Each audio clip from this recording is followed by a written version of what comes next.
There are more redundancies around than ever before. We talk about this a lot, but the fact is that HR are making the same 3 massive mistakes that they've been making for years. But the problem is right now, it's costing them and their companies a fortune, but also making themselves look stupid. Let's break this down. HR are there to protect an organization, so there is no excuse for making these 3 mistakes. Let's go through them. The first one is so many large-scale HR departments are treating a redundancy as if it's a templated process. And what do I mean by that? I mean, you send an invite, you have a consultation, you discuss and mark a matrix, then you do the outcome, and then you say goodbye. Now, if you're a HR professional and you're listening to this and you're going, yes, so what's the problem? That is what a redundancy is. No, it's not. A redundancy is about a strategy. It's about identifying the problem, explaining the problem, understanding the problem, and linking it to a selection pool, to the actual matrix, to suitable alternative employment. Pools, widening the pools. Discussing the grounds, not seeing that you are predetermining the outcome. So if you've started off your process with a timetable, this week we're doing this, in 2 days we're doing that, next week we're doing that, and then we're ending the process. If you're already starting with an outcome date that says this is the deadline,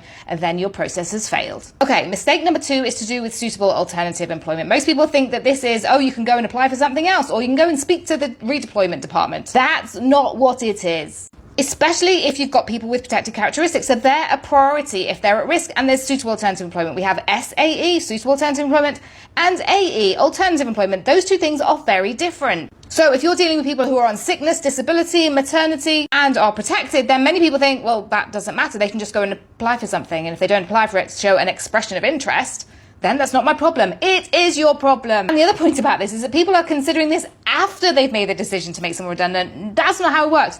The decision has to be looked at, the SAE or AE has to be looked at before the termination decision. And mistake number 3, unbelievably, is using the wrong process. Often the grounds, the reasons, and the entire basis of a redundancy process isn't redundancy at all. It's either capability or performance. That basically means managers removing difficult employees because of sickness, maternity, dare I say, capability, or other reasons. And the tribunal spot this immediately. You're not hiding it from anyone. It usually comes out because there's some sort of matrix and that person has scored lower than everyone else, which proves that they can't do their job. So if someone can't do their job, why are you taking them through a redundancy?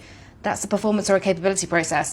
If a redundancy is genuine, and that's what you need to be proving, right? If a redundancy is genuine, then the process and the decision making has to be genuine too. If it's not, you're probably doing the wrong process. The scary part about all of this is that successful unfair dismissal cases against employers aren't usually caused by the redundancy or the reason itself, but about the strategy that HR is providing. We need to stop getting this wrong. Look forward to your comments. Don't forget to follow for more.